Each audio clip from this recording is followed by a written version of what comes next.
About to walk onto the field here at Elland Road, and a tremendous atmosphere. The crowd expecting a wonderful test match. 10 tries scored in the first test before 50,000 fans at Old Trafford, and we saw Australia win that test match in devastating fashion by 36 points to 16. The Great Britain coach, Maurice Bamford, stuck with his side, and his head has got to be on the chopping block, Greg Hartley. Well, mate, as I said earlier in the program again, and I reiterate the fact that we've got that situation, they're playing for their lives this afternoon, this English side, and I would expect Bamford is too, because there's plenty of people over here that reckons he's made a mistake in doing what he's done, and his head is certainly on the block. Well, this Great Britain side will go through the teams for you. The Great Britain side, coached by Maurice Bamford. Joe Lydon from Wigan is the fullback. Barry Ledger and Henderson Gill are on the wings. Ledger coming into the side following the injury to their centre three-quarter, Ellery Hanley. Tony Marchant from Castleford goes into the centre, and he's going to have to worry about Gene Miles and Brett Kenny. His co-centre has played in Sydney with the Balmain club, Gary Schofield. Tony Myler from Widnes is the 5'8". He's no newcomer to Australian Rugby League fans.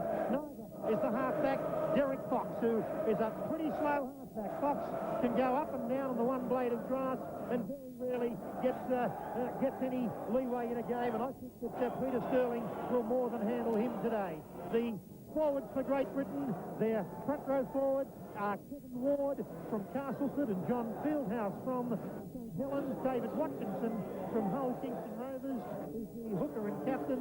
In the second row, Lee Crooks and Ian Potter, and Andy Goodway is the lock forward and number 13. The Australian side, Gary Jack is fullback, Michael O'Connor and Dale Shearer on the wings, Brett Kenny and Gene Miles are in the centres, Wally Lewis is the 5'8" and captain, Peter Sterling the halfback, and in the forwards, Greg Dowling and Paul Dunn, the top forwards, and Paul Dunn from Canterbury Bankstown making his test debut today. Roy Simmons from Penrith is the hooker, Noel Cleal and Brian Niebling the second rowers, Bobby Limner the lock forward, reserves are Terry Lamb and Mel Manning.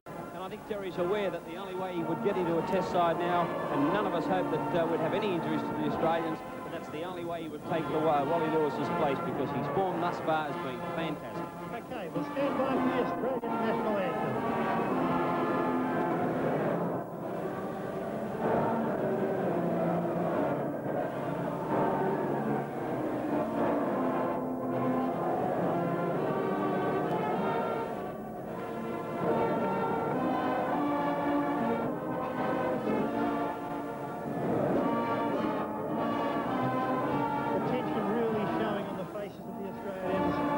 O'Connor singing the national anthem, Gene Miles beside him, and a mighty roar has gone up here at Elland Road as the Australians jump up in the air after their national anthem. The reserves, Meninga and Terry Lamb with them, and now the Great Britain national anthem.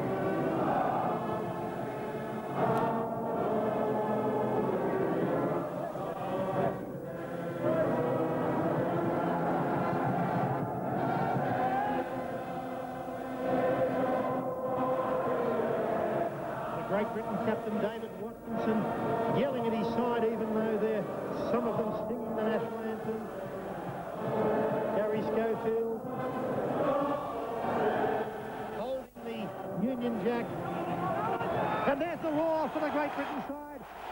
Great crowd here at Elland Road. They're expectant, hoping their side can do something today. And their captain leading the side from the front, David Watkinson. He and Lee Crooks take the crowd to both sides of the field, and the Australians take up their field positions now. Referee for today's game, Julian Raskignaras, the postman from Perpignan, and well, he did a grand job in the first test, although Australia heavily penalised after the half-time. Ledger, the newcomer in the Great Britain side, and of course he's taken the place of Ellery Hanley. Tony Marchant in jumper number 4 for Great Britain, and he's the newcomer to the side. So the Great Britain side, there it is for you. Joe Lydon, Ledger in 2, and of course Ledger, a lot of pressure on him today here at Elland Road. Ledger very fast, the fastest man in Great Britain football in jumper number 2, and he'll have to be closely watched by the Australian defence today.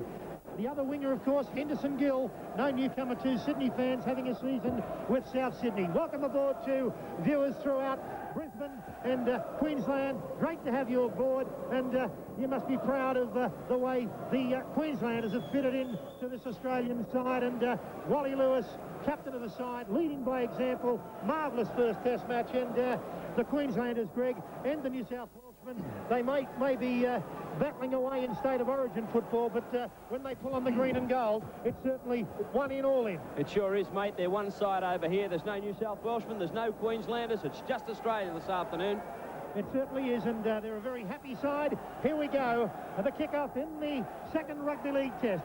The Great Britain side are defending the Ellen Road or northern end of the ground, and the Australians defending what they call here at Ellen Road the cop end of the ground. So Australia versus Great Britain about to get underway here at Ellen Road. A wind blowing across the ground, but it's an excellent day for Rugby League here, and the ground in absolutely superb condition. Derek Fox will kick off for Great Britain. Yes, Pete, he's only a little fella, and he's going to have to perform a lot better than he did in the first test match, because I think he's too slow. He proved that. He couldn't get out of second grade for Western Suburbs, and there goes the kick-off and the roar from the crowd, and the ball deep down straight into the arms of Gary Jack. Comes right up to the Australian quarter before he's knocked to the ground. He'll get up and play the ball. Back to Simmons. It goes across now into the arms of Dowling. Oh, he ducked under a high one from Myler, but eventually he's pulled down by Watkinson. Back to Simmons, out to Dunn. Oh, and again they go in, crashing tactics over the top. And the referee has called a couple of the Englishmen out, I think. Swinging arm in the tackle. Watkinson. Swinging arm in the tackle. The Great Britain captain, Watkinson, was the player involved, and he's trying to lead from up front. So Wally Lewis, the kick for the sideline for Australia. Not a good kick from Lewis, but he has found touch. It's gone high up into the grandstand, so Australia in possession in the second minute of the test match, and young Paul Dunn charges up into the Great Britain defence. Pull down up over the halfway line in Great Britain territory. Again, Simmons at dummy half. A long pass across to Niebling. Oh, Niebling. Crooks goes in. Third man in over the top. He'll get up to play the ball. Royce Simmons again. A pass to Sterling. Sterling now chips over the top. Turn Great Britain around. Gill racing back for possession of the football, taking it 2 metres out for his own line, and immediately pinned down. And a good tackle by Brett Kenny.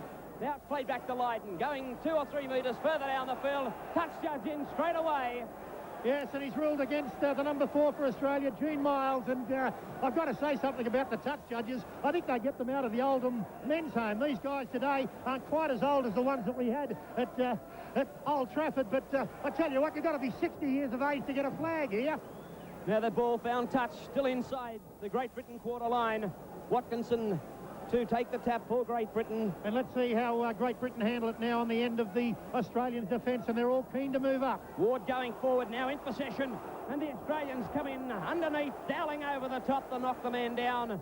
He'll play the ball back to Watkinson, a long pass to Fox, good one out then to Crooks, turns it back once again, straight into the arms of Potter, and Potter's knocked the ball on, penalty to Australia. Well, I don't know what that was for, Greg. I think it was for, yes, he's used an obstruction there. Lee Crooks running across as a decoy, and I really think that's a fortunate penalty for Australia. Nothing wrong with that as far as I was concerned, but here we have, in the opening seconds of play, on the replay, a run around, a decoy move. Crooks stood his ground, and no way in the world that should have been a penalty. No way. That is a fortunate penalty for Australia. No way that should have been given, and a shot at goal to be taken now by the Australian goal kicker, Michael O'Connor. And O'Connor, of course, yesterday at training put them over from all angles, and he shouldn't have any trouble with this one. So down on the ground now, only 15 metres out from the Great Britain line, a player down injured. A pretty strong opening by both teams, Greg, into the defence pretty early. Yes, Pete, that's the tactics that Great Britain will have to apply, and I'm certainly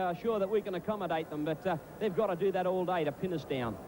Michael O'Connor at training yesterday had 7 shots at goal and put them all over. The player down injured was the Great Britain captain, David Watkinson. He's up on his feet now, and here's Michael O'Connor, only 22 metres out and almost in centre field. He shouldn't have any trouble with this one, Greg. No, he won't. Beat a shade over the quarter line. Mr. Rascanaris put the hanky out straight away.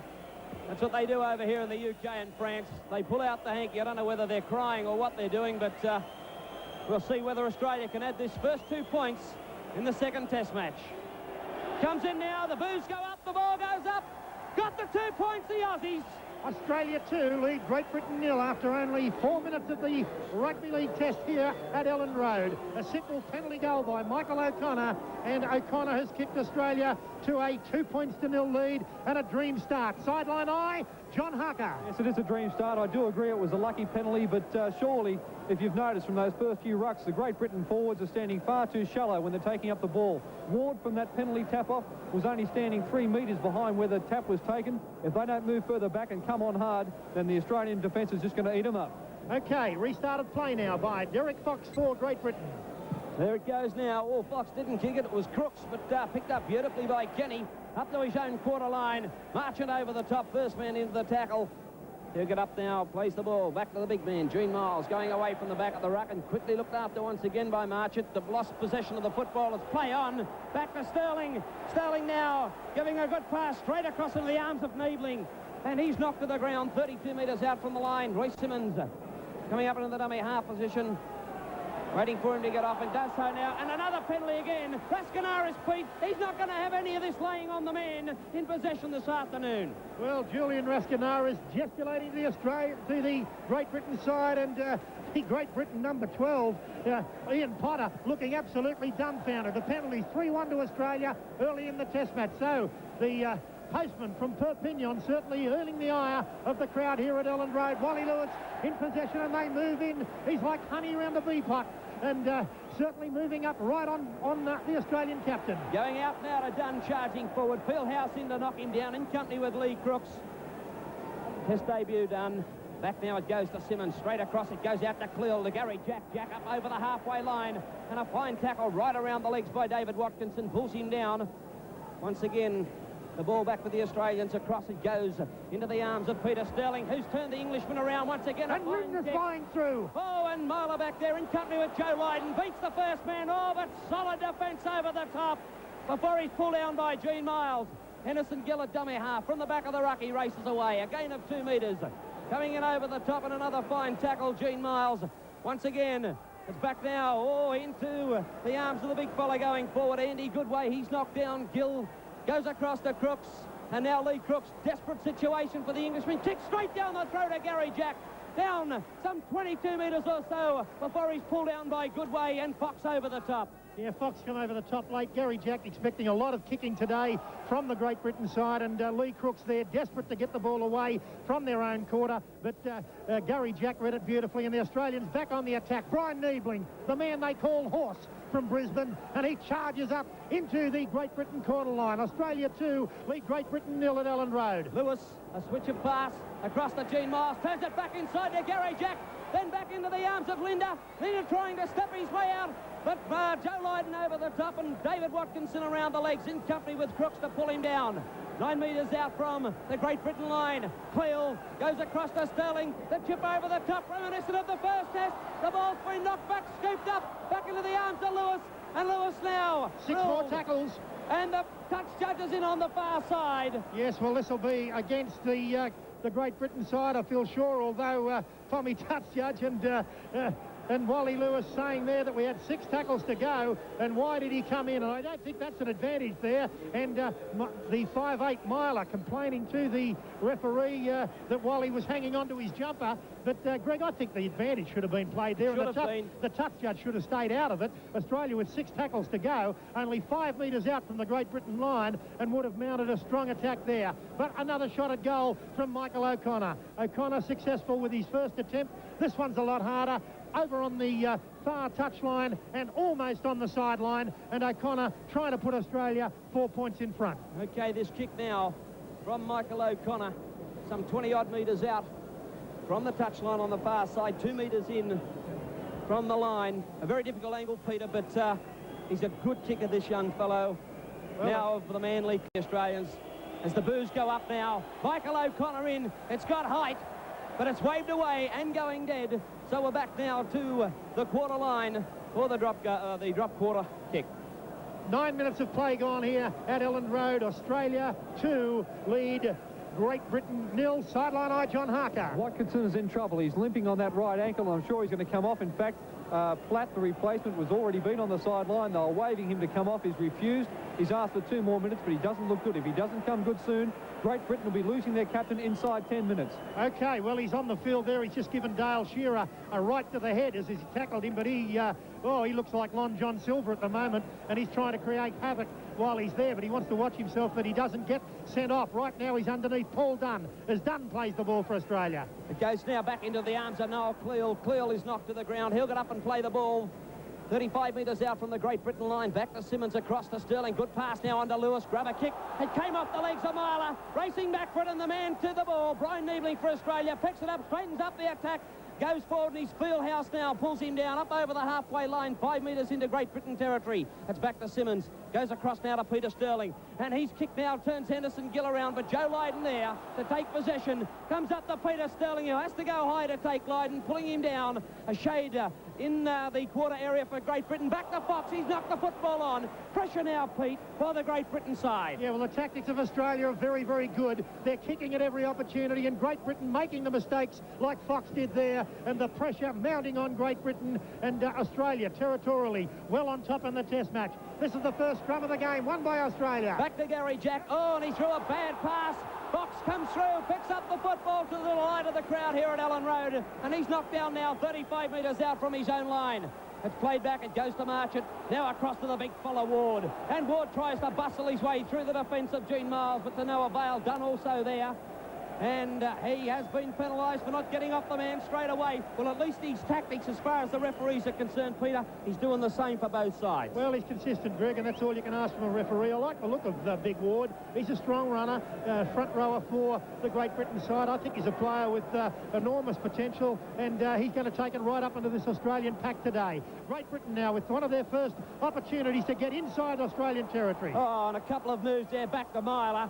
Back onto the arms of the big fella. Crooks going through. He's put the football down, forcing yet another knock on. 5 metres into Great Britain territory from the halfway line. Well, Greg, they've tried to put on a switch of play there and some fancy football. They went backwards, and they've lost the initiative again, Great Britain. They'd be a lot better just playing safety-first football early in the test match rather than the fancy stuff. Sideline eye, John Harker, all dressed up and nowhere to go, Great Britain. They certainly are. They're in big trouble here. Here comes Gary Jack. And that's a good tackle, but he's got the ball away. Back to you. Look at this. Connors through the gap. Back now to Dale Shearer. Oh, Shearer's put it down, picked up by Henderson Gill. And the crowd go mad as this man beats one, beats two, tries to bustle his way through the Australian defence, but pulled down short of the halfway line. It's back now to Goodway. Given out now to Lee Crooks, charging up over the halfway line before he's pulled down over the top by Niebling and company. He plays it back to Watkinson. A pass across the Ward. Wally Lewis beaten. Turns the ball back inside to Goodway. And Goodway now knocked down, and a better performance from the Great Britain side. David Watkinson egging his players on. Out to Fox. Across to Schofield. He dummies, trips, and is claimed in over the top by the Australian defence of Paul Dunn. Now it's played back. It goes across to Fox. Once again out to Lee Crooks, the playmaker. Gets the pass back to Myler. And Myler knocked to the ground. He'll get up and play the ball. Beautiful pass from Lee Crooks. Delightful pass from Crooks to Myler. Great Britain on the attack. Fox puts it through. Oh, good chip through too. But say once again by Brett Kenny and knocked to the ground 5 metres out from his own line. Australia under pressure. He'll get up to play the ball. Back to Peter Sterling. Tries to get away from the Great Britain defence, but again he's knocked to the ground. Well, I don't know what Sterling's doing, having to do the forwards work. There's two backs now, have taken the ball away from the goal line. Where are these Australian forwards? That's Gene Miles and Peter Sterling doing the job that the forwards should be doing. Plays it back to Simmons. Now gives it out to Greg Dowling. Charging forward, and again the defence of Great Britain over in the top. They're making a better showing this time. The ball's passed out now to Dunn. Oh, and Dunn has just given the biggest shunt of all times to Ward, pushing him out of the way. He's up to play the ball. Back to Simmons. Out to Lewis. And Lewis now puts the leather well down into British territory. Lydon coming across, taking it one arm. Straightens up the attack. Tries to get a pass, Michael O'Connor. And the Manly centre knocks him to the ground. Myler at dummy half, tries to get a pass. Oh, Peter Sterling, and he gives him what for two, Sterling. I'd like to see some of the forwards, Greg, supporting Peter Sterling. Right at this moment, the Australians gaps up the middle and up goes Ward, again charging into the Australian defence. And once again, Peter Sterling around his legs. Oh, in company with Dunn. Now it goes to Watkinson, out to Fox, good pass to Crooks. Oh, the ball's been picked up now by Gene Miles. And Miles now, Fox over the top, second man in, knocked to the ground 5 metres in Great Britain territory. He gets up the play, back to Niebling. Goes across now out to Cleel, trying to get himself involved. And he's knocked to the ground 40 metres out centre field from the Great Britain goal line. 15 minutes gone of the first half. Australia 2, lead Great Britain 0. Dowling slips it away, back to Simmons. A long pass picks up Lewis. Lewis committed, but again he's knocked to the ground and a good tackle by Potter. Trying to get up and play the ball. And Potter all over him like a rash. Still is... No, that's got to be a penalty, Raskinaris. What are you doing? Out to Simmons. Across to Sterling. To Miles. Miles had a look. Couldn't offload to Kenny, who was in support. And he's pulled down by Marchant. He'll play it back to Peter Sterling. Sterling now elects to put pressure on Great Britain with a high kick. Beautifully covering the ball now is Ledger. The man with all the pace. And a long pass. It goes straight out now. Oh, and a good ball too to Gary Schofield. But he's picked up in classic cover defence.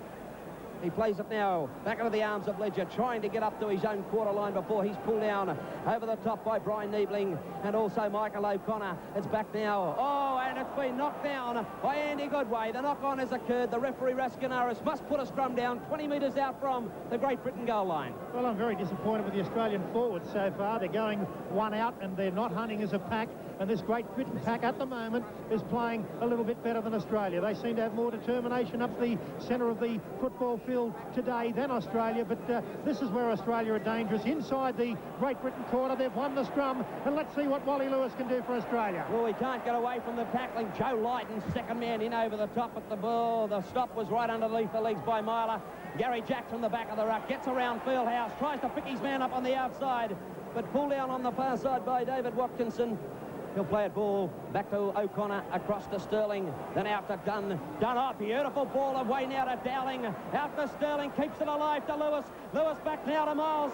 Now, and straight out to Shearer. Shearer's going to go, knocked over the touchline. Only 2 metres out from the Great Britain goal line. Tony Marchant and Andy Goodway, the tacklers there. Good strong run by Dale Shearer, but no room to move there. Put over the sideline. Henderson Gill out of position there for Great Britain, but the cover defence of Goodway saved the very dangerous situation. A good pass from Gene Miles over the top to Dale Shearer. He went for the corner and put out about a metre out. Scrum into Great Britain. Oh, and we've got Gill racing away downfield. Gets past one, but Gary Jack just manages to knock him down from behind. Plays the ball back to Marchant off the leg, given out now to Ward. Ward charging down towards the halfway line. Turned it back inside to Schofield. Schofield then on to Fox. Fox still going down, 35 metres out from the Aussie goal line. Great Britain on the attack. Plays it again. Goes back now to Fieldhouse. Charging up to the Australian quarter line. And pulled out over the top by Paul Dunn. Crowd getting right behind Great Britain now as they mount a charge. Here's Lee Crooks, who's very dangerous when in possession of the football, making it up almost to Australia's quarter. Australia 2, Great Britain 0, but the Brits are coming at Australia very strongly after now 20 minutes of the first half gone. Back to Fox. Elects to chip over the top, racing through. Gary Jack beautifully positioned to take the ball. He gives a pass back into the arms of Michael O'Connor. Around one, beats another, comes back inside, but eventually picked up by the Great Britain defence on the far side of the ground by Schofield. Now it's with Dowling charging forward up to the Australian quarter line. Pulled down over the top by Ward. It's with Simmons. Given out to Brian Niebling. Fieldhouse around the legs in a fine head-on tackle to pull him down. 26 metres away from the Australian goal line. It's back with Simmons. Gives it out now to Noel Cleel. Cleel tries to get around Fieldhouse. Pushes him away. Still going down the centre of the ground. That's good running from the Australian forwards. He'll get up to play the ball. 8 metres on his own side of the halfway line. Back to Simmons. Out to Dowling. Given on to Wally Lewis. Oh, and as you said, like bees in a honeypot. Yeah, they certainly are. They're swarming around Lewis. Miles puts his foot to the football now, but it'll be picked up by Henderson Gill. Yes, it is, but Sterling's right around his legs and brings him down just outside the Great Britain quarter line. Hates being tackled, Henderson Gill.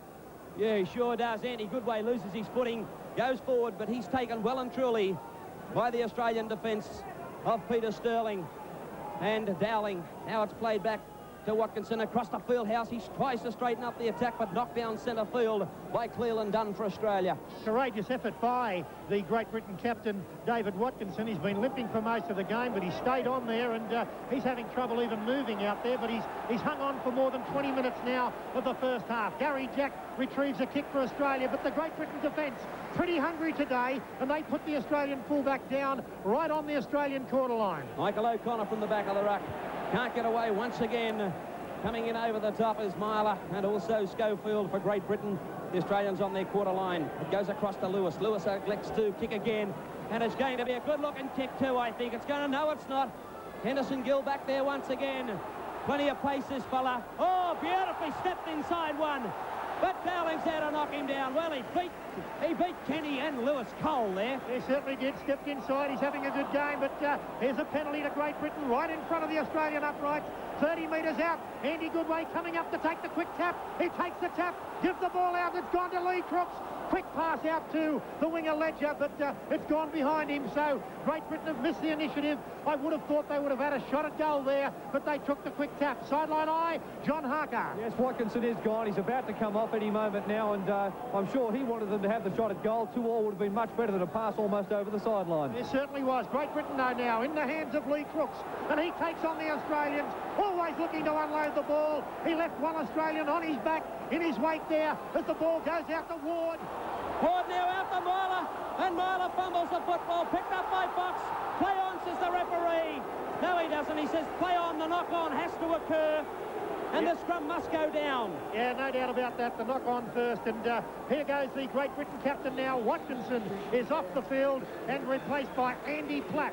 And we'll get the make-up of the Great Britain pack shortly. Looks as though Platt is going to go into the hooking position. Sideline eye, John Harker. What's happening down there? Yeah, it looks as though Platt is going to hook. I'm not sure. Yes, he is. He's packing in right now, and he hasn't had any experience at all at hooking, and they're breaking up again now and having a chat about it. I'm not sure what they're going to do. Fieldhouse is yelling to the bench, wondering who is going to hook, but it looks like Platt will pack down early, and this must be a bad disadvantage to them because, of course, possession is everything in any match, let alone a test match. Yeah, certainly, John. This Australian side today, a little off their game, and Great Britain certainly playing well in this first half, particularly in the forward. Well, Peter, I think that the whole side is being totally inspired by the performance of Kevin Ward. He's been hitting it up hard and really running from the deep. He was running a bit shallow early, but after the first 5-10 minutes has been hitting it up hard, and they've got to look for Crooks 2 out from the ruck as well. He's very dangerous. He certainly is. Well, Australia should have an advantage in the scrums now. Peter Sterling to feed the scrum for Australia just inside their own quarter line. 2-0 to Australia, and we've had now 22 minutes of the first half. Sterling picks the ball up, and we should see plenty of Australian scrum wins now. Yeah, and everybody was offside, but the referee didn't care. Now Sterling plays it. It goes back across to Bobby Linder. He gives it out to Gary Jack. Jack now trying to straighten up the attack, and he's knocked to the ground just inside the Australian quarter line. It's played back to Dale Shearer. Shearer now gives a beautiful pass on to Dunn, and Dunn's knocked to the ground outside the Aussie quarter, 26 metres away from the Australian goal line. Sees Greg Dowling charging forward. Fieldhouse, over the top, Fieldhouse, and again the referee. Bandingham, he is dead set blind, Rascanaras. Straight back to Papignon, minus your whistle.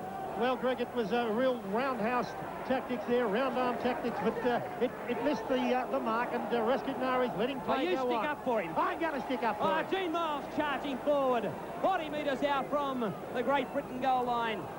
And again, he's knocked to the ground. He gets up the flat to Simmons, goes across to Sterling. Sterling manages to get his kick downfield. This time it's beaten you, Gill, over the touchline, 8 metres out from the Great Britain goal line. Well, the pressure will be mounted on Great Britain now. They've lost their captain and inspiring forward, David Watkinson. Greg, I can't agree with you. I think he's having a great game, Rascanaras. Yeah. One of the best referees I've seen. Yeah, well, I'll get you one of the shirts he's wearing. The only problem is it won't fit you. Scrum going down now. He's about 4 metres in from the touchline. The scrum is supposed to be 10. Now he's 2. If he waits any longer, now he's decided. He's heard me. Good on you, Julian. Good refereeing. He can sense it, terrific. and he wants them right in there now. And Rascanaras has got this game. Oh, he tells him to put the ball in the scrum, and he's on the other side. He couldn't even see the tunnel. Was a fair feed. Could not even see the tunnel. Yeah.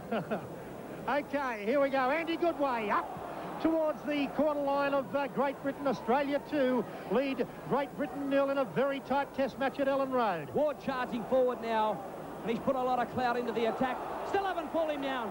Got it now, back to Andy Platt. He's knocked to the ground. They lost some 4 metres or so in that particular rush. Lee Crooks now into the dummy half position. From the back of the ruck, he goes on his own. He's a crafty blow. Oh, he popped one up this time into the arms of Lewis. Back to Sterling. Sterling across the Noel Cleal. Cleal now surrounded by the defence of Great Britain on the English quarter line. Beautiful reading of the game by Wally Lewis. He knows that Crooks hates to go to ground with the ball, and I'm almost sure that he called for that one, Greg. Probably It was a masterful bit of play by Wally Lewis. Australia now right on the attack, only 18 metres out from the Great Britain goal line. Let's see this back line get going. Dowling, 12 metres away, pull down over the top by Fieldhouse. Back to Simmons, across to Lewis. He stands, turns the ball, back to Cleal. Cleal slips, and beautifully taken over the top, and a fine hit too by Ian Potter. He plays it back to Simmons. Out now to Peter Sterling, and a long pass across to Nieblings. Put the ball down. It's been knocked back, picked up by Gary Jack. He says play on. One tackle left to go as the arm goes up. 15 metres out they are. It goes across to Sterling. Sterling beats one. Manages to put his kick up. They're in there. Oh, a beautiful take by Tony Myler right under the crossbar. That's a good take by the Great Britain 5'8". Yeah, it certainly was, Greg. He read the play well. Sterling had time to beat a player and then put the kick up. And Myler read it well. And he knows a lot about Sterling's play. And he read it well and saved a very dicey situation for Great Britain. Here's the red-headed Fieldhouse. Moving upfield now. He's tackled 12 metres out from the Great Britain goal line. Australia 2 lead Great Britain 0 at Ellen Road. Lee Crooks goes up and once again gets a beautiful pass away. Straight at the ledger, comes back inside. Very quick, he offloads now to Fox. Fox straight across the ward. Back again to Ledger. Out the good way. Then on to Tony Myler. And Myler makes a break downfield. Beats one.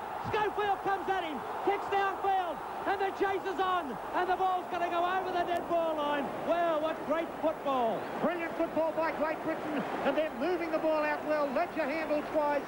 And the kick downfield from Tony Myler. It was a brilliant bit of football by Great Britain. And they're putting a lot of pressure on Australia. And a lot of the Australians missing some easy tackles here at Ellen Road, particularly in the forwards, where Great Britain are dominating this game. Up front with Kevin Ward, Fieldhouse and Lee Crooks, very hard to handle in this Great Britain pack today. Here's the Australians now. They know they're in a real test match here at Ellen Road. They're working the ball upfield. They lead by 2-0, and they've led from the 4th minute of the test match. Goes across now, out to Lewis. Good pass out to Gene Miles. This is where the ball's got to go. Then straight back. Oh, it goes into the arms of Jack, and he's pulled down 30 metres out from the Australian goal line. It's played to Miles. Goes across to Sterling. Out to Lewis. He juggles, gives it on now to Dunn. Dunn's around one. Makes a gap. Breaks down the centre of the field. Oh, but boy, isn't he looked after. He certainly is. A gang tackle there by the Englishman. Foremost in the tackle was Lee Crooks, but a good run by Paul Dunn. This is about the time when the Australians would like to cut them. Oh, and it's Gene Miles through the gap, but no support for Miles on this occasion. Fieldhouse the tackler. Back to Simmons.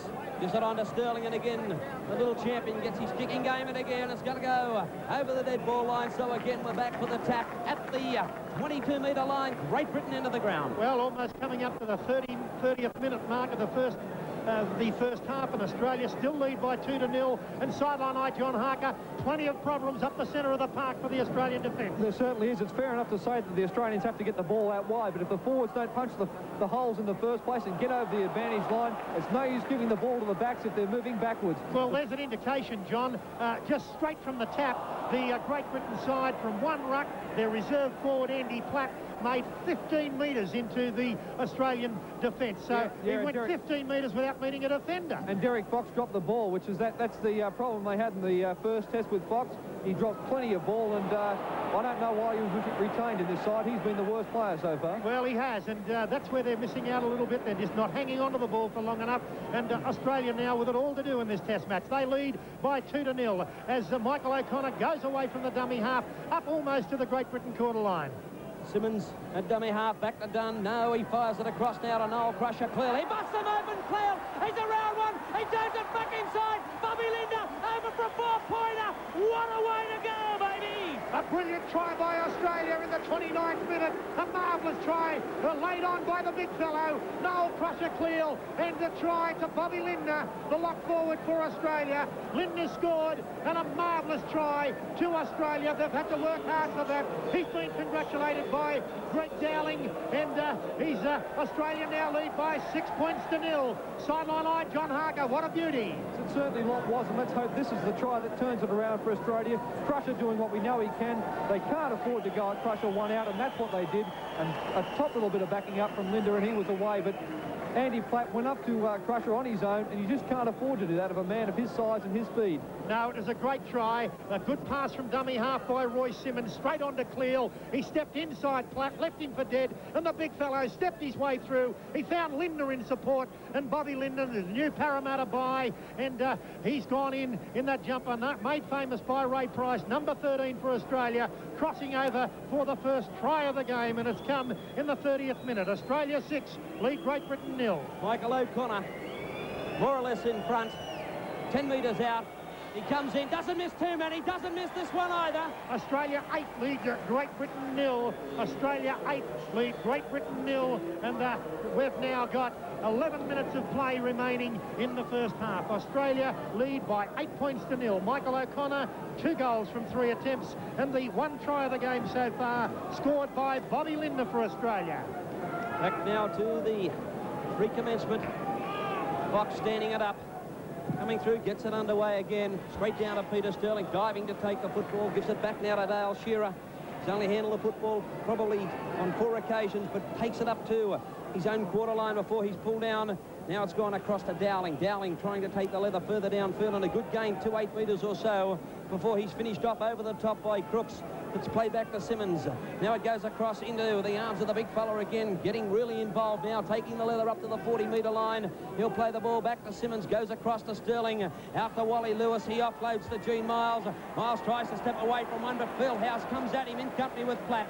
And the Australian centre is knocked to the ground 34 metres out from the Aussie goal line. Well, that's where Australia did all the damage in the first test, and the Great Britain side, to their credit, have filled the holes out wide with their forwards getting across a lot better in cover defence today, and Gene Miles and Brett Kenny finding it a little bit harder today to get through this Great Britain defence. But a good lead to Australia by 8 points to 0. We're 10 minutes out from half-time. Peter Sterling in possession of the football, but he's well and truly tackled. He's lost it. Fieldhouse has picked it up and given it to Ward, and Ward tackled now 5 metres into Australia's territory. Ward in possession for Great Britain. Platt at dummy half, gives it across now to Fox, and a long pass picks up Crooks. Beautifully offloaded to Andy Goodway, pushes 1 or 2 off, holds beautifully up for Ledger. Ledger now in possession, stumbles, gets up to go again. He's grease lightning, this fella, but 3 Australians all over the top of him. He's grease lightning all right, but he runs backwards. Now he's got to be an Italian. He surrenders. Goes across to Fox, gives it out to Crooks. Cuts out now 1, gives it out into the arms of Lydon. And he's picked up and crashed to the ground. The ball's been kicked back, picked up by Myler. Myler this time flicks it back to Fox, gives it out to Platt. Platt tried to keep it alive, but very quickly knocked to the ground 30 metres out from the Australian goal line. Beautiful pass by Myler that came out of nowhere. They're certainly skillful with the ball. Here's Ward going upfield again. He throws the ball on the ground, picked up by a player coming through in support there, and Great Britain desperately seeking a try in the remaining 9 minutes of the first half. Gill across to Fox, good pass then, out to Crooks, back to Fox, trying to ferret his way through. Oh, and he's picked up and he is slammed to the ground by Noel Cleal. Boy, he's got no wind left into him, but he's going to play the ball. He's crook. Back now it goes into the arms of Joe Lydon, and comfortably puts the ball over the touchline as the flag goes up some 18, I'd say 15 metres out, Pete, from the Australian goal line. Yes, Greg, and you measure distances like you used to count when you were a referee. Yeah, way off target. It's about 10 metres out. Oh, 10, my eye. I can see the line. Don't worry about it. The scrum's going down. What's a few yards between friends?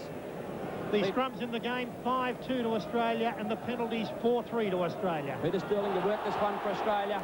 Won by Australia. Peter Sterling trying to get away from the defence of Great Britain, but very quickly knocked to the ground by Andy Goodway. He'll play the ball back to Royce Simmons, given out now to Dowling, who's worked overtime this afternoon.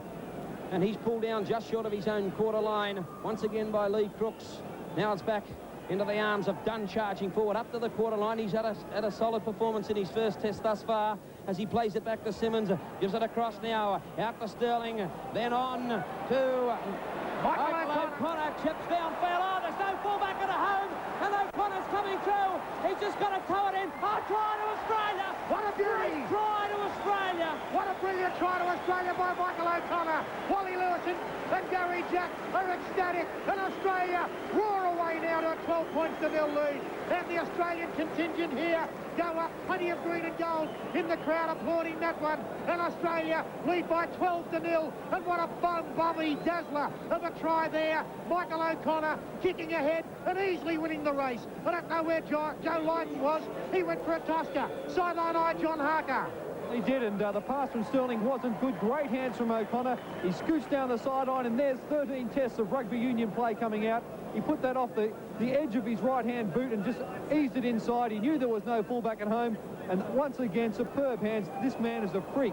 And that is a great, great rugby league try, and let's hope he can convert it. Well, 12-0 to Australia. A marvellous try. Brian Niebling did the right thing. The ball was meant for Michael O'Connor, and he leaned out of the way, and he charged over for the try for Australia. It was Niebling who held back and allowed O'Connor, the faster man, to get outside the defence. Here's the kick from the sideline.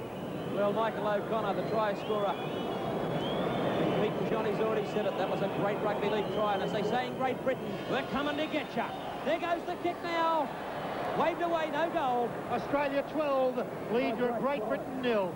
Two goals from 3 attempts for, that's 2 from 4 now for Michael O'Connor. 2 from 4, and Australia lead by 12-0. 6 minutes out from half-time here at Ellen Road. So tries to Michael O'Connor and to Bobby Lindner in the space of now 6 minutes has shot Australia to a comfortable 12-0 lead after Great Britain had done some fine things in the first half. A replay of the O'Connor try, and O'Connor really outstripped the Great Britain defence to slow down, pick the ball up and pounce on the line for a try.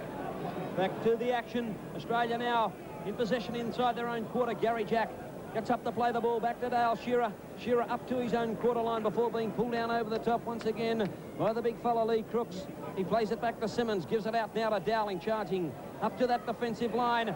Pushes one away, but eventually he's dragged to the ground. Derek Fox was the man around the legs. He'll play it back to Simmons, gives it across now to Paul Dunn. Dunn going forward. One arm pass now. It goes back into the arms of Bobby Lindner. Lindner tries to stand and offload, but well and truly held by Potter. He'll play the ball once again to Simmons. Goes across to Sterling, to Lewis, and Lewis turns him around once again with his kick well downfield, forcing Joe Lydon to turn and chase the ball. Nearly back it is now into the in-goal area, and he picks it up. Sterling's down there, right around the leg, Sterlo, and he puts Lydon to the turf, 2 metres out from the Great Britain goal line. He's had a great game, the little general, today for Australia. When Australia weren't playing well early in the first half, it was Sterling driving his forwards on by example, and he's had a marvellous game today for Australia. Ward charging forward, 15 metres out from the line. Not a lot of looking now to offload from the Great Britain pack as he's knocked to the ground. He'll get up and play the ball. It goes back now to Platt across the Fox. Good pass then out to Myler, then on to Schofield. Schofield always picked up by Noel Crusher. Cleland driven into the turf just outside his own quarter line. He'll play the ball. It goes back to Ledger. Good pass across to Fox, then on to Fieldhouse, charging forward, and another good tackle right around the legs and beautifully picked up too by Brian Niebling.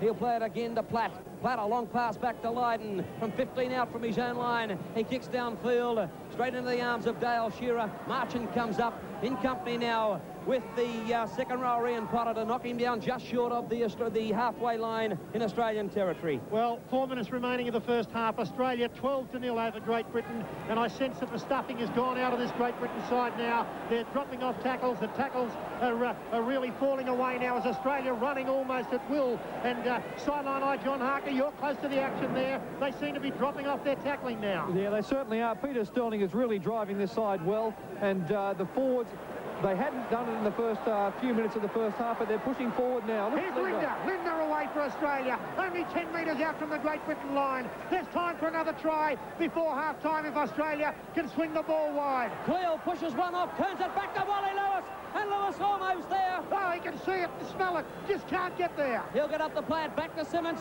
gives it out now to Dowling. Dowling's over the line, flat on his back. Oh, it's a penalty now. to the Great Britain side, not playing the ball. He said Wally Lewis didn't play the ball properly, played it on one knee. Well, Greg... well, that's the indication. Yeah, you wouldn't know with this fellow. But you were just rapping him a minute ago. Yeah, I know, but I can't understand his signals, OK?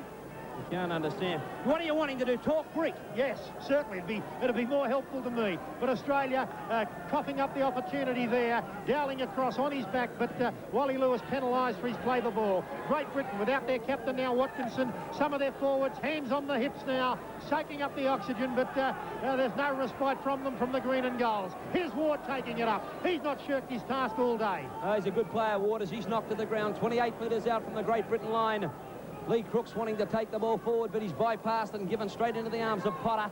Potter now 32 metres out, more or less centre field from the Great Britain goal line. Platt at dummy half, looks for a ball carrier, decides to go on his own.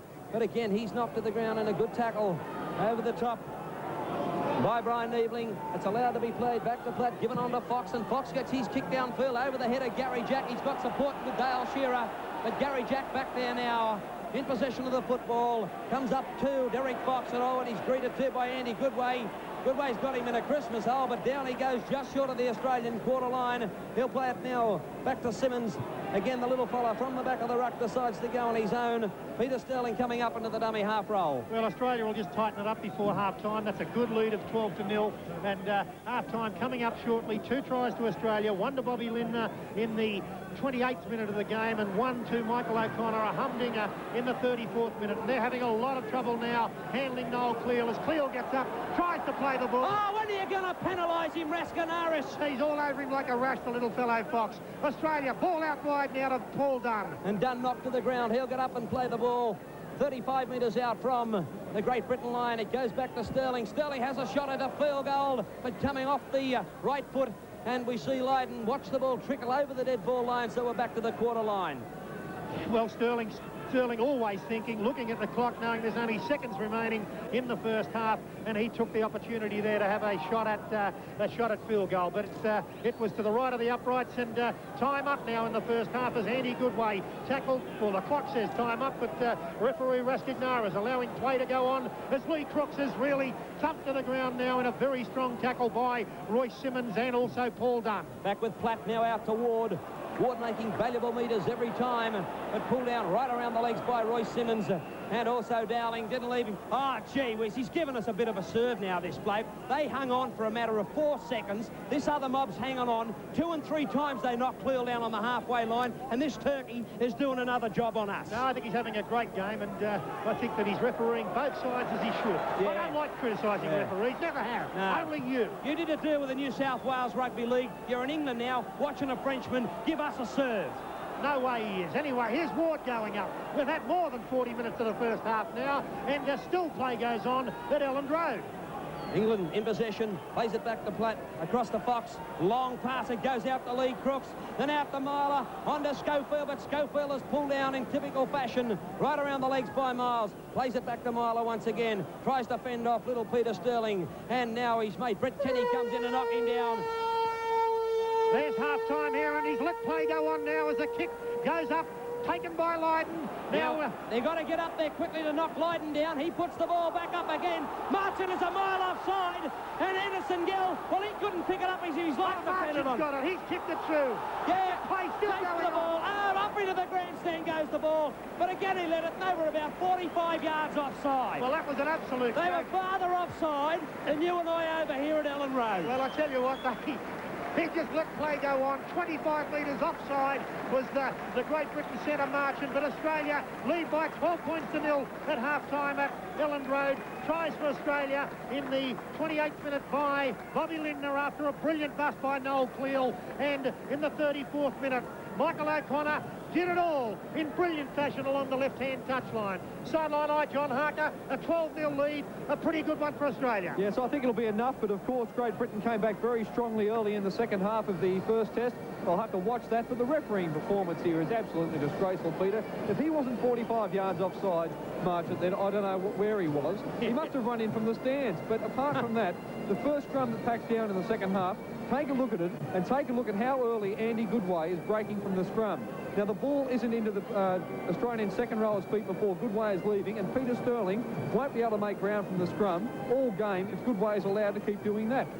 Okay, so John Harker and Greg Hartley both giving referee Raskignaras a bit of a serve. And he's bad, but he's not as bad as some of the ones I've seen back home. Oh, turn it up. Yeah, you won't name him. He's refereeing like a raw prawn. Lewis. No, yes, Wally Lewis restarts play for Australia. Oh! What a terrible error right from the kickoff by Andy Goodway, and he is disgusted with himself, and well he might be. He's hurled the football down, and Great Britain already, Max Squilich at half-time, talking about Great Britain piling pressure on themselves, and they've done it from the start. There's the dropout by Lydon, a high one. Sterling's under it for Australia. Oh, Sterling's knocked it back, but play on. The laws of the game applied, and Sterling up over the halfway line and very quickly pulled to the ground by Platt. Now it's back to Lewis. Gives a good pass out to Dale Shearer. And Shearer now meeting Fieldhouse and Fox head on, and eventually they put the Australian down 40 metres out from the Great Britain goal line. He's up the play, back to Simmons. Goes across now on a cutout pass to Brian Niebling, making valuable metres once again as Fox eventually pulls him down. And again, the referee just turned around and looked away as Cleal now charges forward, trying to get the ball away. He slips it back to Royce Simmons. Simmons up over the quarter line. Great Britain into the ground as he's pulled down over the top by Potter, and also the big fellow Ward. Now it's played back to Linda. He gives it out to Cleal once again, and Cleal charging forward. He's pulled down now 20 metres out from the Great Britain line by Lee Crooks. Is played now, goes across to Sterling. Sterling a cutout pass. It goes to Miles, a long one to Michael O'Connor, and he's wrapped up beautifully too around the legs by Ledger. Australia looking for work now, the forwards, Greg, particularly Noel Cleal early in the second half. Good run by little Derek Fox, but he's put down on the quarter line of Great Britain, and a strong tackle by Brian Niebling. Goes across into the arms of Fieldhouse, and they're not running with the same venom in the first half, in the second half as they did in the first half, Pete. As it's picked up by Platt, it's given now wide out to Andy Goodway, and he is knocked to the ground, and another good hit by Cleal. He'll play the ball back to Platt. It goes across to Gill. Gill looking for work, but he's wrapped up this time. He's got his legs chopped from under him by Royce Simmons, with again Cleal coming in over the top. Platt at dummy half. A long pass. It goes to Fox. Steps. Gets his kick in downfield. And again, Andy Goodway's a mile offside, but they've run the mandatory distance. A long pass across from Shearer to Jack. Jack's too much pace for one. Steps inside another. Gives it out now to Michael O'Connor. Turns it back inside to Brett Kenny. Kenny's out of one. He looks inside, but again he's pulled down, and a fine tackle by Derek Fox. He's had a quiet game today, Brett Kenny, but you can see the Rolls-Royce getting into motion there. As Dunn goes forward for Australia, but he drops the football, and Australia letting Great Britain now off the hook. Rolls-Royce player when he runs like that, Brett Kenny. Beautiful player to watch. And a penalty now, I think, has been given to the Great Britain side. Scissors movement. Well, they lost possession, and again, this referee's made, well, he probably says the penalty is a better advantage, but nevertheless, the penalty to Great Britain just outside their own quarter line centre field, as Platt comes up now to take the tap. Why would they take the tap? Why would they take the tap? Well, that's just ridiculous play. What about the game plan by Bamford taking the tap? I don't think he's got a game plan. Oh, it's played now back to Platt, goes across to Lee Crooks, desperately tries to make a break. He's knocked the football on. The referee has finally seen this one. Thank goodness for OPSM. Sideline eye, John Harker. Can you believe that Great Britain didn't go for distance and then the six tackles after that? I mean, surely the man in charge of the side out there would ask for the kick to be taken for the sideline. Well, that's absolutely crazy, Zorb. I can't understand it either. Surely you'd want to play it at the other end of the field. Here's a great run by Linda. Okay, great run by Linda up the sideline now for Australia, and Australia now play the ball on the Great Britain quarter. Goes across now to Niebling, slips one out to Lewis, gives it back now into the arms of Sterling. Is around one, still going, tries to get it away, but he's knocked the football down too. And Great Britain come up with it just outside their own quarter line. It's played back to Gill. Gill's around one, but Wally Lewis is around his legs to pull him down, and he's looking for possession. He gets up to play the ball. It's back to Platt, goes across to Fox. A cutout pass out to Lee Crooks. Crooks tries to keep it alive. Oh, and Michael O'Connor now comes up with the football. Well, he's a great player, Lee Crooks, but his mistake rate is awfully high, and the Australians know that he's going to try and pop it up, and they're hanging around him, and he's giving them plenty to feed off to. Done in possession for Australia, 30 metres out from the Great Britain line. And if Australia can score another quick try, they've knocked the stuffing out of Great Britain as we see the Australians in possession, caught with the football just over the quarter line, Great Britain territory. It's gone straight across now out to Gene Miles. Miles looks to unload it, but he's surrounded by Myler, trying to be pushed over the touchline. And the referee, what's he going to do? Is he going to make him play the ball? Oh, he's pushed over the touchline. Well, that's got to be a penalty. Sure. Well, it's not going to... Oh, he's given a penalty the other way. This bloke is a dead-set turkey. Well, the Australians have complained there that a penalty should have been given, and Rustic Naras has given the penalty to Great Britain. This is against talking by Gene Miles, and well, that borders on a joke. 12 points to nil, though. Australia lead, and they've found touch now. Great Britain inside Australia territory. So Australia now with a little bit of work to do here at Ellen Road. This crowd cheering on Great Britain. Can they come up with a try? Goes across now to Fieldhouse, back to Fox. The ball's turned back to Myler, tips over the top. Oh, it's gone back down to the arms of Gary Jack. He says play on. He stood there like a statue as Gary Jack now makes ground downfield. Talk about an international referee. It's played back to Miles. Oh, bad pass, but back into the arms of Bobby Linder, running onto the ball. Steps away from Fox, but again Fox comes at him from behind in company with Platt over the top. It's back with Roy Simmons, given out now to Paul Dunn, charging up towards the halfway line. And another good tackle right around the legs by Platt. Ends Dunn's run. He'll play it. Back to Simmons, given out to Dowling. Dowling turns it back inside. Oh, pick it up, and eventually it's picked up. Gee whiz. Well, the Australians thought that was a bomb there, a time bomb. Nobody wanted to pick it up, and they're going to have to get their act together pretty smartly. Here's Sterling. He'll get them on the rails as he drives the ball downfield, and this has gone into the hands of Wedger. Well, he's supposed to be a speed merchant, but he surrenders quite meekly there to the Australian defence just outside his own quarter. No change to the half-time score. Australia 12, lead Great Britain 0. Goodway gets the ball to Henderson Gill. Steps inside one, gets around Sterling, got a great step. Dunn comes up, eventually knocking him down. 30 metres out from the Great Britain line. He's having a good game this afternoon. Yeah, he's a protected species, though. He doesn't think he should be tackled. Now Lee Crooks trying to fend off one. He does so, starts again, but then Dowling in over the top to pull him down. Still 30 metres out from the Great Britain goal line. It's played back to Platt. Oh, he's knocked the football down. So does Fieldhouse, and Australia come up with the ball. Yeah, brave Peter Sterling there, diving in front of the feet of the Englishman there to get the possession of the football. I wish some of the forwards would show as much enterprise as Sterling. Oh, now we've got Gene Miles coming in for a little bit of a treatment too. Over the top was Derek Fox and also Potter. Now it's played back to Simmons, given out to Niebling, and he'll charge forward. And again, 3 Englishmen there to knock the Aussie down. As they do so, still outside the Great Britain quarter line.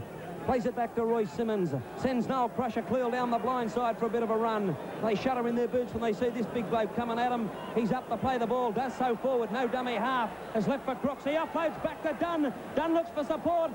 Just couldn't get it away as he's knocked to the ground. 10 metres out from the Great Britain goal line. Australia on the attack. Great Britain under siege. It goes across to Peter Sterling. Out to Wally Lewis. Steps inside one. Steps inside another one. Under the post, Wally Lewis. And I'm here to tell you, baby, that's the ball game. Australia lead by 16-0. Brilliant play there by the playmakers for Australia. First up, Peter Sterling, the little general. He searched for Lewis. He found him. The radar was on target. And the king of Queensland, the king of Australian football, Wally Lewis, has gone in for a devastating Australian try. Only 6 minutes into the second half. Sideline eye. John Harker, what a beauty that was. It certainly was. Whenever this Australian side starts to go off the rail, Sterling and Lewis put them straight back on. It was Sterling who put the kick deep into the Great Britain territory. A mistake from Great Britain. Australia got the ball back, and what a great pass it was that put Lewis through the gap. This guy can read a game 4 steps ahead of anyone else in the world, and that's why he is the great halfback that he is. He certainly is. Here's the kick from Michael O'Connor. 10 metres out, right smack dab in front, and he's got the extra 2 points for the Australian side. Well, Australia racing away with the test match now by 18 points to 0. Australia 18, lead Great Britain 0, and what a marvellous try that was for Australia. 7 minutes into the second half, Peter Sterling, the little general, he was the man that scouted a little bit wide of the ruck. It was a play the ball, 10 metres out by Dunn. Simmons gave quick service to Sterling. Sterling gave it to Lewis. Lewis pulled out of 2 tackles. He went straight past Joe Lydon, who fair dinkum wouldn't tackle my wife Carol. It was an ordinary attempt by Lydon at defence of Wally Lewis. Schofield missed him too. He stepped inside Andy Goodway, and he said, see you later, to Joe Lydon as he plummeted over underneath the upright for the match winner for Australia. Okay, Australia in possession once again. 35 metres out from their own goal line. And as we see Niebling get up, well, he's finally come in and gored him. Ah, pull down. Get out of the 10 metres, you little squirt. Derek Fox, the man in question from referee Greg Hartley. He's that slow, Greg. He'd have to catch a cab to get back to 10 metres. He's the slowest halfback I've ever seen in international football, Derek Fox. Peter Sterling now finds touch as the flag goes up 2 metres over the halfway line in Great Britain territory. As Simmons gives it back to Dowling from the tap, charging forward, and he's a good player, this Fieldhouse. Again, a head-on tackle, puts the Aussie down. It's back once again with Simmons, given out now to Bobby Linder. Bobby Linder's got his legs cut from under him. He'll get up and play the ball centre field, 32 metres out from the Great Britain line. It's back to Simmons. He turns the ball back to Cleal. Cleal motors down first. Steps inside one. Steps inside another. Goes it back to Gary Jack. This is going to be a whitewash as little Jimmy Jack goes over under the post again. And the Great Britain side, they're totally demolished. They're shot the big crusher Cleal, creating havoc there. And jumping Jimmy Jack's gone in for Australia. And Australia now lead by 22 points to 0. And that try coming only 2 minutes after Wally Lewis careered over for Australia. So the whitewash is on. Australia in full cry at Ellen Road, and Cleal almost unstoppable in that movement there. And it was Crusher Cleal moving wide of the ruck, stepping inside Gary Schofield. A dreadful attempt by Schofield. Lydon didn't want anything to do with Cleal. He gave it to Jimmy Jack, and he speared in underneath the uprights. Sideline eye, John Harker. The procession is on. It certainly is. We've said it before. You can't tackle Cleal one out. O'Connor's got another easy one under the post here, and Australia are going to run away with this match by 30 or 35 if the Great Britain side doesn't start hunting up in twos. Noel Cleal just can't be tackled by one man like that, particularly when he starts the motor. The kick from O'Connor, straight between the uprights. Australia 24-0, and any movement on the benches there, John Harker. Sideline eye, John Harker. Any movement on the benches? The only movement on the bench at the moment is Morris Bamford sitting on his hands. At half-time, he should have taken Fox straight off. I know he's done a bit of defence, but the bloke can't run out of sight on a dark night. He should have taken him off the field, put Sean Edwards on. He's quite a skillful, fast, good attacking player. He set up a great try for Wigan in the first match of the tour. Sean Edwards should be out there playing halfback, and maybe then Great Britain would have a chance. But now it's way, way too late. Well, they're pretty good at chopping heads off over here. They always have been. And I think Morris Bamford's head is about the next one to roll. Australia in possession. Dale Shearer gets up. Oh, he's up and he's down. He's up again this time. Plays it back to Gene Miles. And Gene Miles takes the ball up another 8 metres centre field before he's pulled down. And the referee at this time decides to come in over the ruck. Looking for the Christmas pudding, this bloke, as it's played back into the arms of Simmons. Out to Dowling, and Dowling charging forward once again. And pulled down by Ward. But as John Harker said, all too late for the Englishman. As little Royce Simmons make a good run too from the back of the ruck to be just short of the halfway line, some 4 metres or so, being pulled down by Platten Crooks. He'll get up to play the ball. Back to Cleal, a good pass across to Sterling. Sterling again, chips downfield, turning Joe Lydon around to chase the football right back in to his own in goal, around one post. He's got one man who put his arms up. I think he's surrendering. Oh, and Kenny gives him a serve. Well, he's a plasticine fullback anyway, and he might do Great Britain a favour if he puts him out of the game. Here's Henderson Gill. He's certainly got plenty of courage and plenty of skill for Great Britain, but he can't go anywhere. He's put down by Limner. Good way from the back of the ruck. He's had a fine game also, trying to get away, but he's wrapped up by the Australian captain, Wally Lewis, over the top. And combining with that is Paul Dunn. Gee whiz. Well, to Great Britain. Well, it wouldn't do him any good. No, it certainly wouldn't, Greg, but this Great Britain, and here they are taking a tap again. The head's coach, the coach's head has got to go. Yeah. I mean, they just don't play to the game the way it should be played. Fancy taking a tap from inside their own court. Brett Kenny away. Brett Kenny away, but just pulled down by Andy Goodway. I agree with you, mate. Well, he's got to the folly go. of it. They've lost possession of the football already. Lewis now, a long pass across to Dowling, out wide to Gary Jack. Oh, and he dummies on it. Just an ankle tap just got to him as he's knocked to the ground 10 metres away again from the Great Britain line. They're coming at him. The Lions and the Christians. Gone back to Dowling. Out to Dale Shearer now. And Ward goes high, but eventually knocks him to the ground 10 metres away. Did you call the British Lions and the Australian Christians? Yes, I did. As it goes out to Wally Lewis once again, a cut-out pass to Gene Miles, then straight out inside. Then Eveling back to Bobby Linder. He put it down. Dunn's picked it up, but he's ruled a knock-on, so a scrum now forced to go down 10 metres out from the Great Britain goal line. Well, it's almost a game of You don't think we were the baddies, do you? No, we can never be the baddies. This game really all Australia's way now. 24 points to nil. We've only had, in the second half now, 14 minutes of play. Australia have scored 2 tries in that period of time. And Great Britain now, Derek Fox, well, he couldn't get away from the Australians if you gave him a set of skates. Derek Snail. Great Britain pulled out now, 5 metres out from their own line. It's played back to Platt, given out to Lee Crooks. As Pete said earlier, the mistake rate, he's a great player, but gee whiz, it's high. It certainly is. Sideline eye, John Harker, Australia 24, Great Britain 0. They certainly are 24-0, and Big Mal Meninga is about to come on in this match, and he'll come on in the forwards. I think that Brian Niebling has got a bit of problem with a cork thigh, and Niebling will be replaced. Mal Meninga into the second row, and I think that'll be a frightful sight for this Great Britain side that are starting to look pretty leg-weary. They certainly are. Here's a kick through and taken by Dale Shearer now, and he's picked up by Tony Marchant and put down 30 metres from the Australian goal line. So big Mal Meninga coming on for Australia, and it's going to be a shock to people back home in Australia to see him pack into the forwards. Michael O'Connor charging forward, steps away from one, starts his run again. It's left for Ward to knock him down 42 metres out from the Australian goal line. Brian Niebling to come off for Australia. That's official now. And Mal Meninga to go into the second row. Simmons across to Wally Lewis, a switch of play. Back to Noel Cleal, steps around one, gets going again. Ward comes at him. Oh, beautiful flick pass once again back to Royce Simmons. Boxes around the legs to pull the little Australian hooker down. A shade over the halfway line in Great Britain territory. Now it's back with Dunn. Dunn had a look for support coming through. None available, and he's wrapped up by Platt and also Fieldhouse. He plays it again to Simmons across to Sterling. Good pass to Kenny. Kenny in possession. Tries to get around one. Trying desperately to offload. Oh, but he's knocked the football down. There's knock-ons galore. They can't even pick it up, the Pommies. No, but they're not bending down. No, they won't bend, and they went for about 15 to 20 minutes in the first half, but they've hit the brick wall fairly early here at Elland Road, and a replacement coming on now for Australia, and it's Mal Meninga to go on if the touch judge will let him go on. So the referee's waiting for him. This is a bit of a joke here. He's called him on now. Nobody knows what's going on. He's called time off. Okay. Now he's called time on. Geez, how would you like to be the timekeeper here today? Great Britain scrum win, straight out to Tony Myler. Dummies, tries to come inside. Lewis has got hold of him. Sterling comes in with one leg, and they put him down. Lost possession too. Australia with the football in Great Britain territory. Wally Lewis, like a thief in the night, stole the football. It's back now to Sterling. Good pass across to Dunn. Oh, slipped one away to Greg Dowling. What a great pass. Dowling now turns it back inside. Out to Sterling, out to Gary Jack. And Jimmy Jack heads for the corner once again. Another Australian try.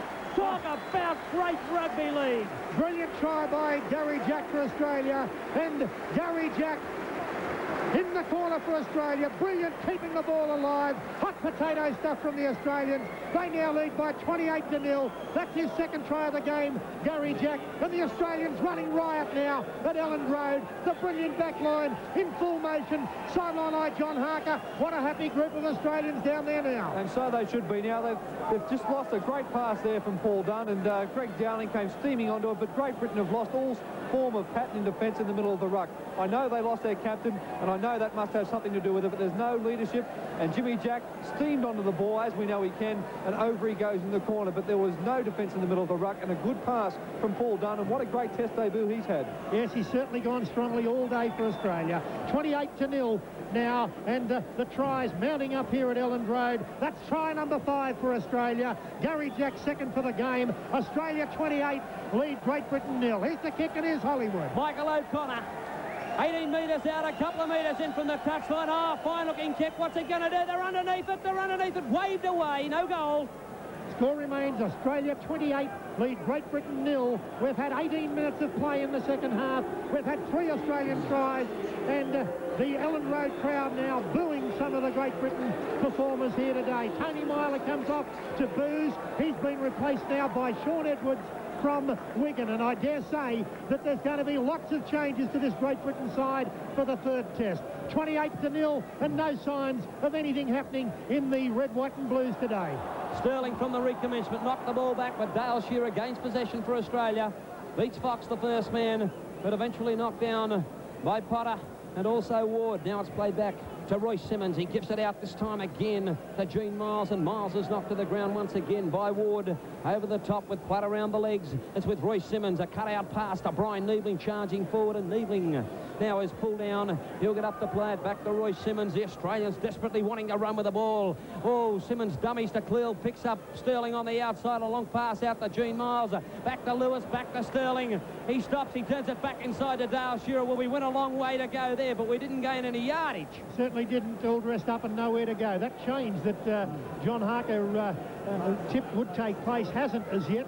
Niebling obviously has refused to come off, and he's been left on the field. Malmaninga went to the sideline, had his mouth guard in. He was ready to go onto the field, but for some reason Rastignaris waved him off. So that change hasn't taken place. Great Britain in possession now, and here's Ward going up. He's running across the field now, not straight like he was in the first half, and there's just nothing doing in this Great Britain side now, and we're midway through the second half. Fox, a good pass across the Crooks, back to Fox on the wraparound, but he's well and truly taken care of in Great Britain territory, 2 metres from the halfway line.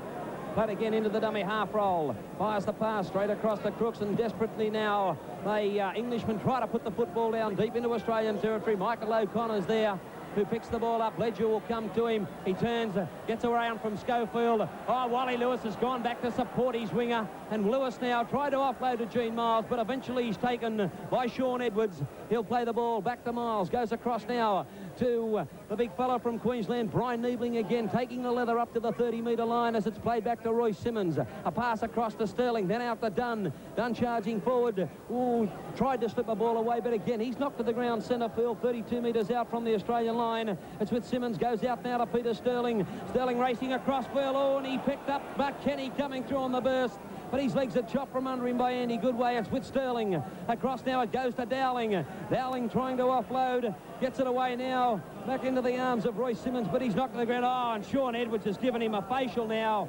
Gee whiz, talk about you don't have to do that. You can't play and you won't win the fight if you start it either, you turkey. Now it's gone back into the arms once again of Shearer.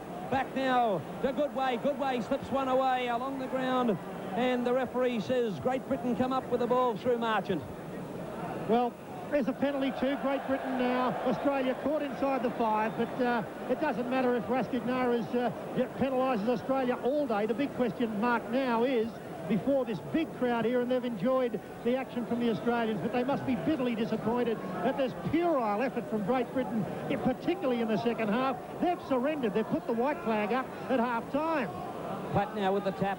Runs as a decoy, passes across to Fox, then on to Fieldhouse. This bloke can hold his head up. He is a good player, this Fieldhouse, as he's knocked to the ground 40 metres out from the Australian goal line. He's a red-headed crab. He's heading over towards us. It's gone back to Lee Crooks, who again mishandles.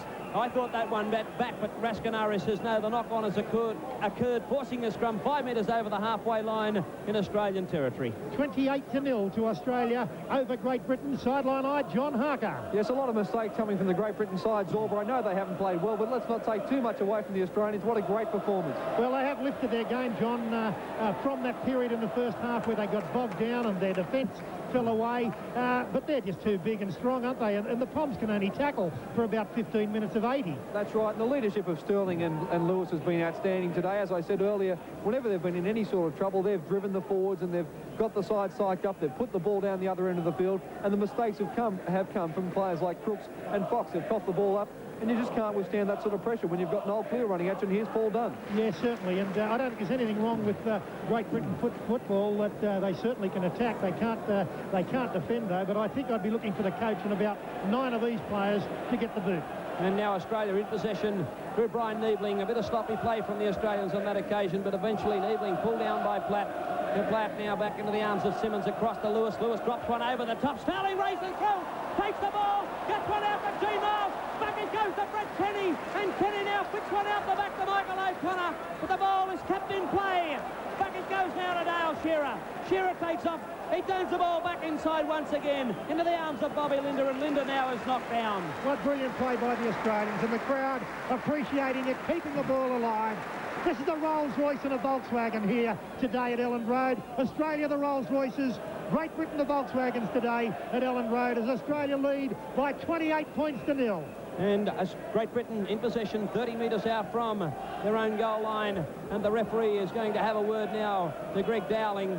being called across, Pete. Evidently a punch indicated by Rascanaris. Well, I think Greg's probably trying to get a little bit of ginger in the game. He's got to remind himself that it's a test match. One of the easiest he's played in, I feel sure. Sideline eye, John Harker has got the Australian coach, Don Furner. I wonder who the proudest man is at Ellen Road.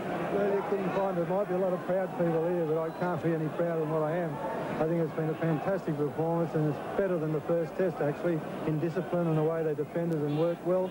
And to at the 64-minute mark, to be leading 28-0, it's a great job. They wiped them away after half-time, the stage in the last test when Great Britain had come back at you. Well, we said then that 10 minutes after half-time, and then we didn't have the ball, we couldn't do much about it. But still, as I said, it's been a fantastic performance, and I've been proud to be associated with them. Don, we'll let you get back to the action in a moment, but I know that you've done everything there is to do in rugby league as a coach and a player, but how does this rate?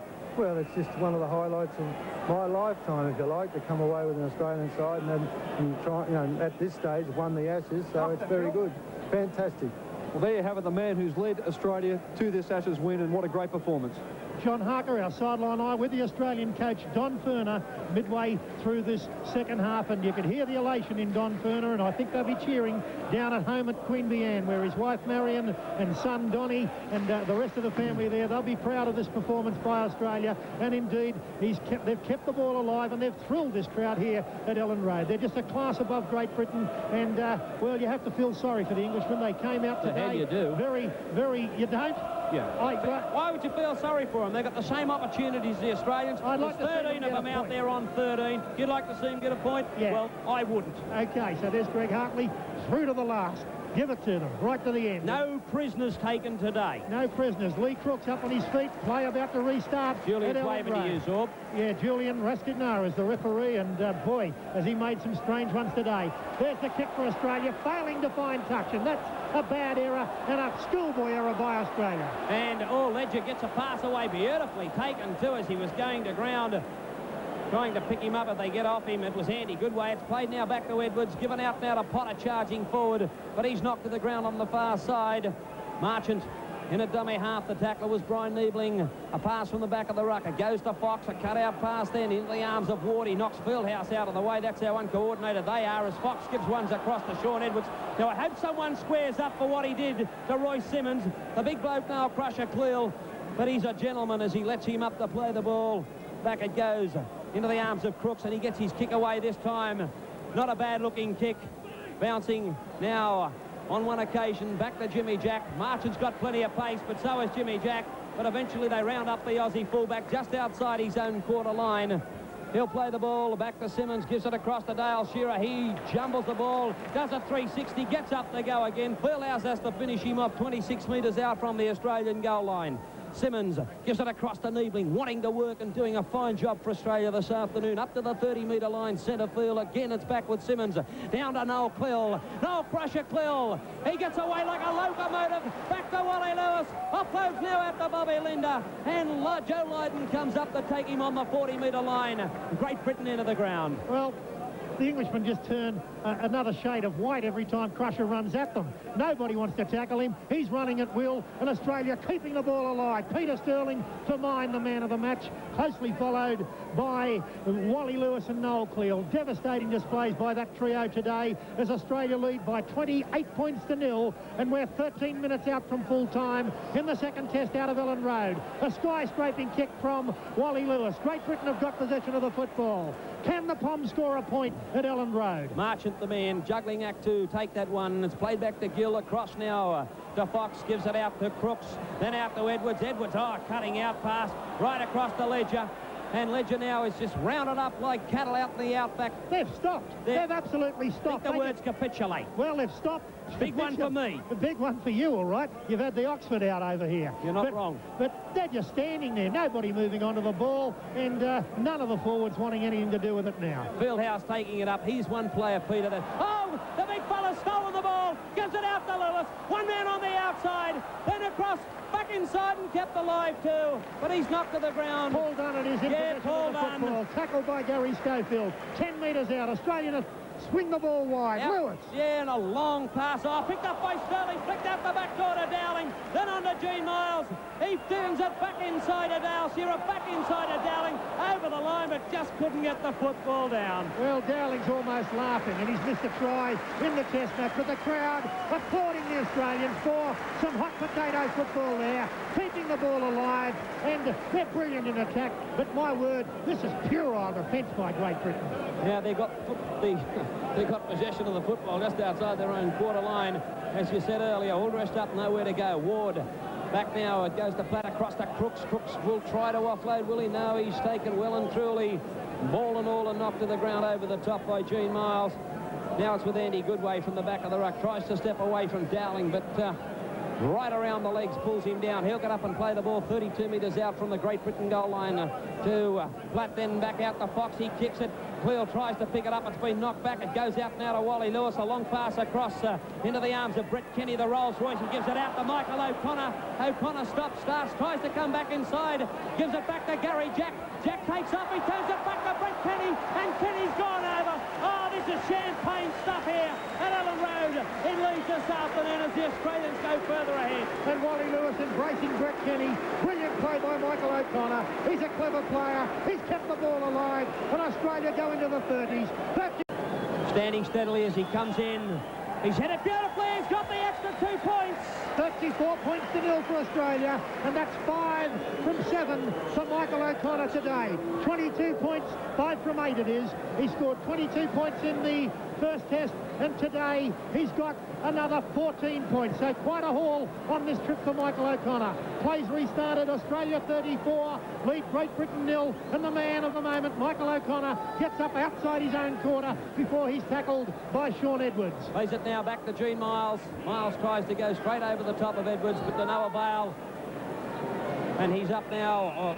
Yeah, that was too long. Jeez, I'll tell you what, he was going to have a sleep on top of him. Yeah, well, I don't think they've got enough I got a energy pillar to up get here. He was going to Nine Eyes. Yeah, he was going 9 eyes on him, but I don't think they've got enough energy to get off them. Australia 34-0 over Great Britain as Peter Sterling, a bad kick by Sterling, again fails to find touch. Well, the Australians are making a couple of mistakes, but it's still not going to matter in this test match. Derek Fox makes it to the halfway mark. Yeah, and pulled down on a fine tackle. The one before that was made by Kenny on Lydon, which was a brilliant hit. Now it's gone across the league. Crooks trying desperately to take it up. He's had the ball knocked off him again by Cleel. Steps away from one, the big fella. Go the Bush Rangers as he's knocked to the ground on the far side. You can hear the heart. You can hear the heart beating as he runs towards them. Now it's Greg Dowling's turn to go forward. There's no answer for the onslaught by the Australians this afternoon as Lewis serves a beauty up to Dunn. His test debut has had a fine game. He throws a bad pass that time. It's picked up by Niebling, gets away from Fieldhouse, but knocked down centre field on the halfway line by Marchant. 8 minutes to go of the test match. Australia 34, lead Great Britain 0, and they've run right in the second half, the Australians. They led 12-0 at half-time, 2 tries in the first half, but in the second half they've piled on 4 tries in the second half, and they lead by 34 points to 0. Ha! Cleel has pumped the ball up. You wouldn't want to know. It stayed up long enough for anybody as to run from the stand to catch it, and he came back in position. Now it's with Peter Sterling. Drops it off the end of the little tippy toe, straight into the arms of Ledger. Ledger comes back inside. Oh, and another good tackle by the champion of champions, Brett Kenny, as he's put him down 20 metres out from the Great Britain goal line. Great Britain just falling apart now. There's just nothing doing. None of their forwards want to take it up, and this Britain side now is really just going through the motions before full time. Big crowd here today, and I dare say that they'll come again in the third test to see the Australians really light up the rugby league fields of Great Britain. Outstanding football side. 34 points to 0 the score. This is their 9th consecutive win. Well, Linda kicked the ball through, which gave them play on there, but it could have been disastrous again as Crooks tries to make another breakdown up over his own quarter line to be 30 metres away from the Great Britain line and pulled down by Cleel. Now it's played back. It goes across the Fox. Good pass on to Ward. Ward then tried to slip it away, but beautifully taken over the top by Bobby Linder and Royce Simmons around the legs. It's back with Platt. It goes across now to Fox. He drops it off the end of the toe. racing through for the ball.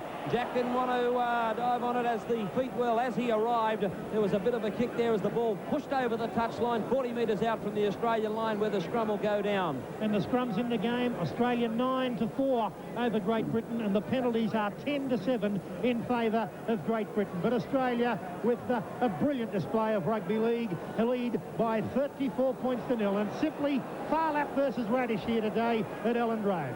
And a hand being used in the scrum, penalty against the Australians, as Mr. Julien Rascanaris from France, Perpignan, France, gives the Great Britain side a penalty 40 metres out from the Aussies' goal line, and the kick will find touch 15 metres away from the Australian line. How long since we've seen them down this far, Sorb? Well, they haven't been there most of the game. The Great Britain, a big crowd here, roaring them on. They want some points. Fox turns it back to Edwards, gives it out now to Lee Crooks. He can provide the passing power to send someone through the gap, but he's knocked down on the far side by Dunn. Now it's back to Platt, across to Fox, giving it back to Potter. Potter charging forward like a ram. Gets up to play the ball. It's with Fieldhouse. Fieldhouse racing across field. He gives it back to Ward. Ward desperately trying to offload, but he's pulled down once again by Gene Miles. And the Australians want to keep their line intact. They're tackling like men possessed now. It's gone across now to Schofield. Out to Edwards. A long pass over to Crooks. He's got Gill on the outside, but again to no avail. A big white cloud bites the dust here at Elland Road, 15 metres out from the Aussies' goal line. He'll get up the Plaid. Back to Schofield, gives it across to Fox, tips over the top, but again rounded up by Brett Kenny.